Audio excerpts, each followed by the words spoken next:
Il n'y a aucun lampadaire sur le tronçon de cette vieille route étroite qui traverse une région rurale de l'ouest de la Virginie. Une voiture est sortie de la route et s'est retrouvée dans un fossé, et il faut la sortir de là. Une intervention banale pour ce conducteur de dépanneuse qui intervient souvent dans la région pour des missions similaires. Mais il n'a jamais emprunté cette route et doit garder l'œil ouvert pour repérer tout panneau susceptible de lui indiquer à quelle distance il se trouve du virage. Il aperçoit quelque chose devant lui, mais lorsqu'il s'approche, il constate que ce n'est pas un panneau routier, mais un panneau publicitaire. En passant à côté, il lit les caractères usés par le temps, indiquant la présence d'un restaurant à 20 km de là, probablement fermé depuis des années. Au fur et à mesure qu'il avance, il voit d'autres panneaux délabrés, signalant d'autres entreprises fermées depuis longtemps, comme des stations-service et des ateliers de carrosserie. Mais il en voit un autre sur la route, qui n'a rien à voir avec les autres. Celui-ci n'a pas l'air vieux du tout. En fait, il semble tout à fait récent. Il continue à rouler et se demande si sa vision ne lui a pas joué des tours. La seule chose qu'il semble avoir vue est « Allez-vous-en », écrit plusieurs fois, et le nom d'une route. Est-ce une invitation ou un avertissement ? La nature de l'activité n'est même pas évidente à déterminer. Il poursuit sa route, mais il ne peut s'empêcher de penser à cet étrange panneau. Il a même envie de faire demi-tour pour le revoir, mais ce n'est pas la peine, car au détour d'un virage, il aperçoit un autre panneau du même type. Cette fois, il ralentit pour mieux voir, et il avait raison. Il y a juste écrit « Allez-vous-en » plusieurs fois avec le nom d'une route, Wagriwa Road. Ça doit être un nom amérindien ou quelque chose comme ça. Il ne cesse de penser à ce panneau. Qu'est-ce qu'il signifie ? De quoi s'agit-il ? Et pourquoi y en a-t-il un troisième, juste devant lui ? Il gare son camion sur le bord de la route avec ses phares qui éclairent le panneau. Il sort du camion et se met devant le panneau. C'est le même que les autres. « Allez-vous-en » écrit plusieurs fois. Wagriwa Road. Il remarque que sur le fond du panneau se trouve une photo d'arbre par une journée d'hiver froide et nuageuse. Il remarque aussi pour la première fois qu'il y a une autre ligne en bas. « Trouvez ce que vous cherchez ». Qu'est-ce que cela signifie ? Trouvez ce que vous cherchez sur la route de Wagriwa. Où est-ce que c'est ? Il n'y a pas d'indication, pas d'adresse, pas de numéro de téléphone. Il s'éloigne du panneau et observe la route sombre de plus près. Que fait-il ici, sur le bord de la route ? Quelqu'un est bloqué dans un fossé et l'attend. Et lui, il regarde un panneau publicitaire. Il remonte dans son camion et s'en va. Mais alors qu'il poursuit son chemin sur cette route de campagne bordée d'arbres, il ne peut s'empêcher de repenser au panneau. Allez-vous-en. Mais trouvez ce que vous cherchez. Cela n'a aucun sens. Ou alors, vous êtes censé vous enfuir du côté de Wagriwa Road. Qui a installé ça ? Et pourquoi ces panneaux paraissent-ils si neufs ? Tous les autres ont l'air de concerner une entreprise qui a fermé il y a des années. Qu'est-ce qu'il cherche à faire ? Il freine brusquement et s'arrête au milieu de la route, les yeux fixés sur ce qu'il y a devant lui. Ses phares n'éclairent pas un autre panneau publicitaire. Cette fois-ci, c'est un panneau routier usé, Wagriwa Road. Il ne peut pas s'en empêcher. Il doit savoir ce qu'il y a là-bas. Il doit savoir à quoi correspondent ces panneaux. Le conducteur bloqué peut bien patienter quelques minutes de plus. Il s'engage sur l'étroite route et roule pendant quelques centaines de mètres jusqu'à ce qu'elle s'arrête soudainement, après quelques virages au milieu de la forêt. Il n'y a rien ici, aucun bâtiment, aucun panneau, seulement ce qui semble être un chemin de terre qui s'enfonce davantage dans les bois. Le conducteur de la dépanneuse coupe le contact, ce qui plonge la route dans l'obscurité. Il passe la main sous son siège et en sort une lampe de poche avant de sortir du camion. Il éclaire les bois qui l'entourent, mais rien à signaler. Non, attendez, il y a quelque chose. Et ça vient du chemin qui traverse les bois. « Phil ? Phil, c'est toi ?» La silhouette surgit des bois lui parle. Il braque sa lampe de poche dans sa direction. La personne lève une main pour protéger ses yeux de la lumière. « Sharon ? Qu'est-ce que tu fais là ?» C'est Sharon, l'ex-femme du conducteur de la dépanneuse. Mais il pensait qu'elle avait déménagé dans le Colorado après s'être remariée. Que fait-elle ici ? Et pourquoi sort-elle des bois ? « Phil, viens ici ! Je dois te montrer quelque chose !» Il hésite un instant, puis réalise qu'il se dirige vers son ex-femme. Avant que celui-ci ne la rejoigne, elle se retourne et commence à descendre le chemin dans les bois, et il la suit. Il marche juste derrière elle, sa lampe de poche éclairant le chemin devant eux. Il croit entendre un bruissement venant des bois à côté de lui. Il scrute les arbres avec sa lampe de poche, mais il ne voit rien. « Viens, c'est juste un peu plus loin, » dit-elle. « Où allons-nous ? Qu'est-ce qui est juste un peu plus loin ? Ce que tu cherches ?» Soudain, la forêt se dégage, et il découvre qu'il se trouve dans une clairière. Elle cesse de marcher et il s'arrête à côté d'elle. Il ouvre la bouche pour parler, mais elle le fait taire rapidement. « Silence, ils sont proches !» Le conducteur de la dépanneuse regarde autour de lui, mais il ne voit rien, tout juste la vague silhouette des arbres, à peine visible en cette nuit sans lune. Puis il observe plusieurs créatures qui sortent des bois et qui pénètrent dans la clairière. Ce sont des cerfs. Au début, quelques-uns seulement s'approchent de lui. Puis il remarque qu'ils l'ont complètement encerclé. Ils doivent être plus de 20. « Éteins ta lumière !» lui dit-elle. Il s'exécute et dans l'obscurité, il comprend désormais que ces cerfs ont quelque chose de spécial. Leurs yeux rayonnent d'une lumière blanche. L'un des plus petits cerfs s'avance et s'approche prudemment. L'homme s'accroupit et lui tend la main, lui montrant qu'il ne lui veut aucun mal. Le cerf se retourne nerveusement vers un plus grand cerf, qu'il pense être sa mère. On dirait qu'elle approuve d'un signe de tête, et le petit cerf se rapproche. Il peut clairement voir ses grands et beaux yeux de biche briller dans l'obscurité. « Tu vas bien ?» dit-il.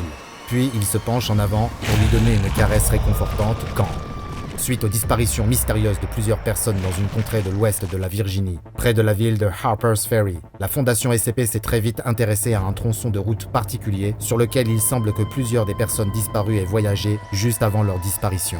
Des agents ont été envoyés dans la zone et ont immédiatement détecté des niveaux élevés d'énergie thaumaturgique, dont l'épicentre semblait se trouver sur une parcelle de terrain privée. Une enquête sur les registres locaux a révélé que le terrain appartenait à un homme nommé Richard Redkin. Le personnel de la Fondation a contacté M. Redkin en se faisant passer pour des agents fédéraux enquêtant sur un crime qui avait été commis sur la propriété en son absence. M. Redkin a volontiers coopéré avec les agents, leur expliquant qu'il n'avait jamais été confronté à des événements anormaux sur la propriété lorsqu'il y vivait, mais qu'il n'y résidait plus depuis un certain temps. Curieusement, il a affirmé ne pas connaître le nom Waguira Road, insistant sur le fait qu'à sa connaissance, cette route n'avait jamais eu de nom officiel, puisqu'elle n'était qu'une longue allée menant à sa propriété. Lorsqu'on lui a demandé s'il se souvenait d'autre chose d'anormal à propos de l'endroit, il a répondu par la négative aux agents, ajoutant que sa fille avait écrit de nombreuses histoires de fiction sur des événements étranges survenus sur le terrain, et que ces histoires s'étaient peut-être transformées en rumeurs, puis en légendes urbaines, même si cela remonte à longtemps. Lorsque les agents ont demandé à rencontrer la fille, il a expliqué que c'était impossible, qu'elle s'était noyée plusieurs années auparavant dans la rivière Shenandoah, non loin de là. Les agents ont de nouveau examiné les registres locaux et ont découvert que M. Redkin ne mentait pas, que sa fille était réellement décédée et que son corps avait été retrouvé dans la rivière. La date de l'accident est toutefois une drôle de coïncidence, puisqu'il s'est produit exactement une semaine avant que la première personne disparue dans la région ne soit signalée. Comprenant rapidement que quelque chose clochait avec ce terrain, la Fondation SCP a autorisé l'achat de ce terrain à M. Redkin, qui était plus qu'heureux de le vendre. Et un avant-poste de recherche a été construit pour étudier plus en détail les événements anormaux qui ont été baptisés conjointement SCP-4434. En explorant les environs, ils ont rapidement découvert ce que tant d'autres avaient déjà découvert.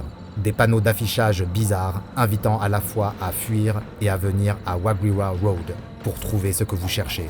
Les panneaux désignés sous le nom de SCP-4434-A ont été trouvés sur les routes de la région regroupant la Virginie occidentale et le Maryland, mais leur emplacement changeait souvent, les panneaux n'apparaissant que pendant de courtes périodes avant de disparaître et de réapparaître ailleurs. Bizarrement, lorsque l'on tentait de photographier ou de filmer les panneaux, les images obtenues ne montraient qu'un panneau vierge et blanc. La Fondation savait qu'elle devait approfondir ses recherches et plusieurs expériences ont été menées pour découvrir ce qui se passait sur le terrain situé au bout de la mystérieuse route. Un agent de classe D, l'agent D84021, a été équipé d'une radio et de traceurs GPS implantés dans son cou, son torse et sa cuisse. Il a été envoyé sur la route avec pour mission de faire un rapport sur ce qu'il avait vécu, mais contrairement aux personnes disparues, il n'a pas vu de panneau avant d'entrer dans la zone. L'agent de classe D a marché jusqu'au bout de la route, où il a signalé qu'une créature avait surgi d'un chemin menant dans les bois. Il ne tarda pas à affirmer que la créature en question était un chien qu'il avait tué autrefois. Les chercheurs qui supervisaient le test étaient confus, car le chien était apparemment décédé depuis un certain temps. Et pourtant, il était là, devant lui. Si l'agent de classe D avait semblé hésiter au début de la mission, dès qu'il a vu le chien de son enfance, toutes ses craintes se sont dissipées et il l'a suivi volontiers dans la forêt. Au bout de 90 secondes, l'agent de classe D a annoncé avoir pénétré dans une clairière et être entouré d'un groupe de cerfs. Les communications se sont arrêtées peu après et ont été remplacées par des cris. L'agent D84021 ayant été attaqué et semble-t-il dévoré par les cerfs. 2 des 3 traceurs GPS sont restés actifs pendant les 40 minutes suivantes et les chercheurs de la Fondation ont pu suivre leur progression. Ils se sont déplacés jusqu'au milieu de la clairière, puis ont semblé entrer dans une sorte de gouffre ou de grotte où ils se sont déplacés lentement et de façon sinueuse jusqu'à ce que le contact soit perdu. Suite à cela, les chercheurs de la Fondation ont soupçonné que la créature qui émergeait des bois, désignée sous le nom de SCP-4434-B, était capable de changer de forme pour prendre l'apparence d'une personne inspirant confiance à ceux entrant dans la zone 4434. Les cerfs, en revanche, semblaient toujours garder leur apparence, et le groupe entier fut désigné sous le nom de SCP-4434-C. Les expériences étaient loin d'être terminées. Pour la suivante, 2 agents de classe D ont été envoyés dans le SCP-4434 afin de voir quelle forme prendrait le SCP-4434-B en présence de plus d'une personne. Comme la fois précédente, une entité émergea des bois, mais cette fois-ci sous la forme d'un jeune homme en costume qui proposa immédiatement d'effacer toutes les dettes des agents de classe D ainsi que leur casier judiciaire, les affranchissant ainsi de leur vie de cobaye. Tout ce qu'ils avaient à faire était de le suivre dans les bois. Les agents qui supervisaient le test ont ordonné aux agents de classe D de ne pas suivre l'homme. Mais ces ordres ont été ignorés, et les chercheurs ont alors écouté la conversation avec le SCP-4434-B. Les deux agents ont semblé en effet très intéressés par son offre. Ils l'ont aussitôt suivi dans les bois, et un peu plus de 2 minutes plus tard, ils ont eux aussi été attaqués et dévorés par le SCP-4434-C. Désormais, il semble qu'une fois que quelqu'un pénètre dans la zone du SCP-4434, il est incapable de résister aux effets compulsifs du SCP-4434-B. Les chercheurs de la Fondation ont voulu tester les limites de la puissance du SCP-4434 et ils ont donc mis au point une procédure plutôt ingénieuse pour leur prochain test. Un autre agent de classe D a été envoyé sur la route, mais celui-ci portait un harnais relié à un système de poulies et était équipé d'une caméra. Il a reçu l'ordre d'attendre au bord de la zone SCP-4434 jusqu'à ce que l'entité 4434-B apparaisse. L'entité est rapidement apparue, prenant la forme d'une femme d'âge moyen.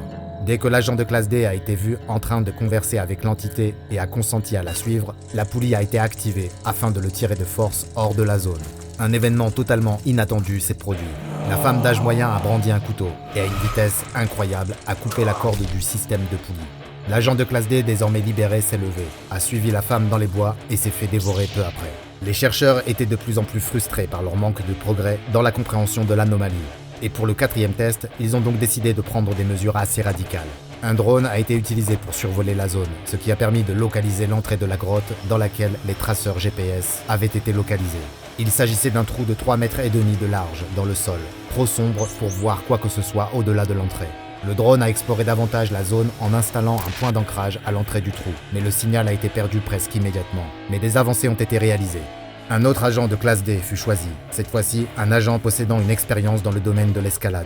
L'agent D-84-041 fut préalablement averti que l'entité SCP-4434-B se manifesterait, qu'elle aurait un effet compulsif sur elle et qu'elle devrait l'ignorer, quelle que soit la forme qu'elle prendrait, afin de se rendre le plus rapidement possible dans la grotte, désignée sous le nom de SCP-4434-D. L'agent D-84-081 a été emmenée sur la route, et elle s'est immédiatement mise à courir le long du chemin dans les bois. Elle a pu atteindre l'entrée de la grotte sans voir aucune entité anormale, ni le SCP-4434-B, ni le cerf carnivore. Elle a rapidement attaché une corde à la fixation qui avait été installée par le drone et a commencé à descendre en rappel dans le trou. À mesure qu'elle descendait, elle découvrait une grotte normale, rocheuse, qui devenait de plus en plus humide au fur et à mesure qu'elle descendait. À sa grande surprise, elle a rapidement atteint le fond, où elle a trouvé une pièce circulaire d'environ 8 mètres de diamètre, mais qui ne ressemblait en rien à l'entrée de la grotte.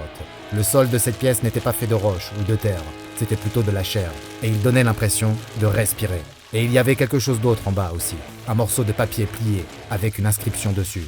L'agent de classe D reçut l'ordre de ramasser le papier, de prendre un échantillon du sol de la grotte et de quitter la zone au plus vite, car il n'y avait aucun moyen de prédire si les entités SCP-4434-B et C, ou quelque chose de pire, allaient bientôt se manifester. Après avoir pris un échantillon, elle a commencé à sortir de la grotte. Lorsqu'elle est sortie, il n'y avait toujours aucune trace de créature anormale, mais elle s'est rapidement dirigée vers la route et a quitté la zone du SCP-4434.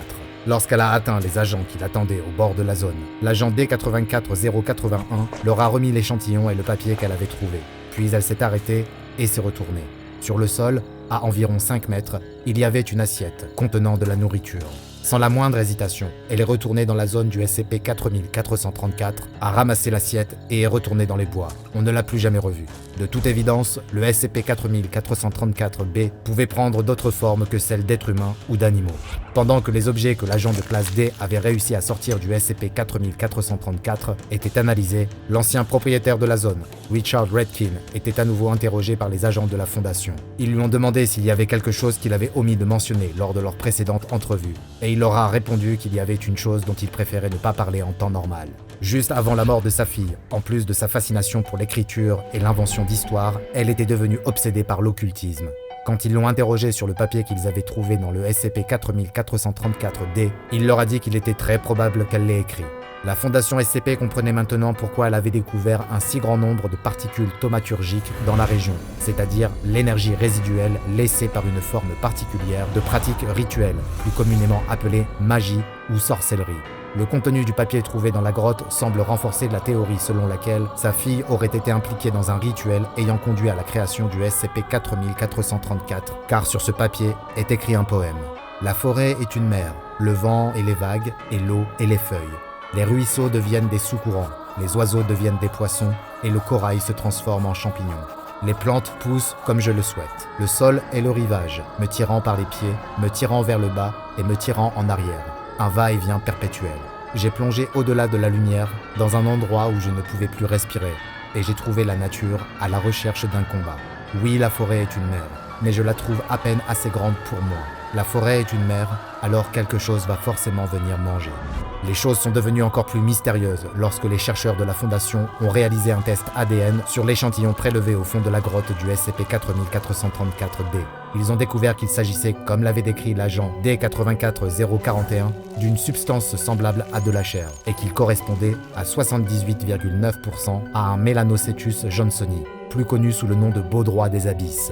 Et une dernière découverte a été faite. Les équipes de linguistes de la Fondation ont étudié le nom de la route qui figurait sur les panneaux d'affichage du SCP-4434-A et ont découvert que le mot était très similaire au mot Wagriwa de la tribu amérindienne des Tutelo, qui se traduit approximativement par la phrase « Je suis revenu ».